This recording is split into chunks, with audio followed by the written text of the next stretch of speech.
नमस्कार. आपण पाहत आहात DNK न्यूज मराठी. पाहूया शेतकऱ्यांसाठी आजच्या ठळक बातम्या. शेतकरी कर्जवसुली स्थगिती, तब्बल 2,918 कोटींचा बसला फटका. वर्षभर वसुली पथकाचे हात बांधले होते, मात्र बाधित शेतकऱ्यांना दिलासा देण्यात आला आहे. 7,97,673 शेतकऱ्यांनी घेतले होते कर्ज.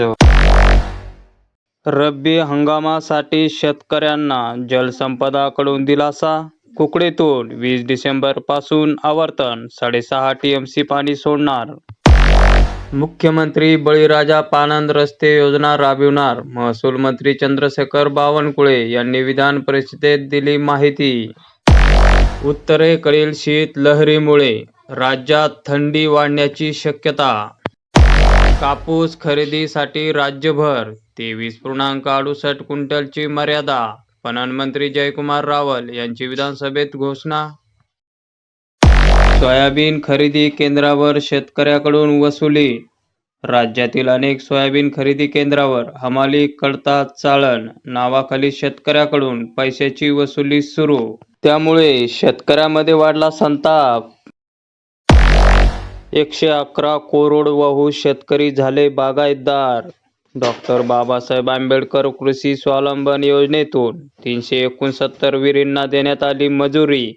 जिल्ह्यातील 172 विहिरींचे कामे प्रगतीपथावर. या योजनेतून शेतकऱ्यांना 4 लाख रुपयांपर्यंत अनुदान दिले जाणार आहे.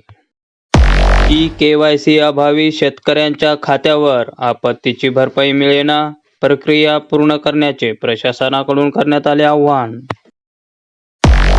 10 महिन्यात राज्यात 888 शेतकऱ्यांनी केल्या आत्महत्या.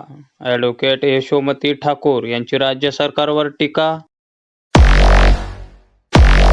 मका खरेदी संथ गतीने. केवळ 419 क्विंटल खरेदी. 79 केंद्रांना दिली मंजुरी. राज्यातील 14 जिल्ह्यांमध्ये 16,000 शेतकऱ्यांनी केली नोंदणी. हमीभाव खरेदीवरून गदारोळ. खरेदीत लूट. खरेदी केंद्रासाठी लाच आदी विषयावरून विरोधकांनी केली टीका. कांदा खरेदीचे थकीत पैसे तात्काळ द्या. नाशिकच्या शेतकऱ्यांनी कृषीमंत्री चव्हाण यांच्याकडे केली मागणी. फळपीक विमा नोंदणीस मुदतवाढ. फळपीक विमा योजनेत जास्तीत जास्त पात्र शेतकऱ्यांचा समावेश व्हावा, यासाठी राज्य सरकारने शेतकऱ्यांना 15 डिसेंबरपर्यंत मुदतवाढ देण्यात आली. कृषी मंत्री दत्तात्रय भरणे यांनी दिली माहिती. 25 कोटींचा निधी मिळणार. लेक लाडकीचा प्रश्न सुटणार.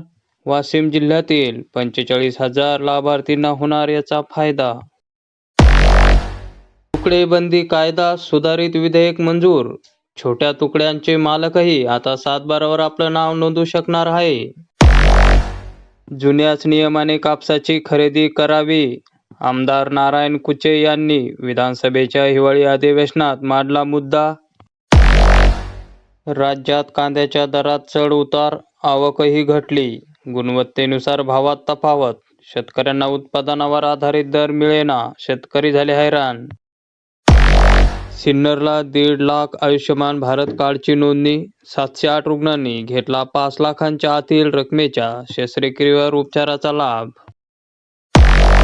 राज्यामध्ये लाडकी बहीण योजना सुरू केली.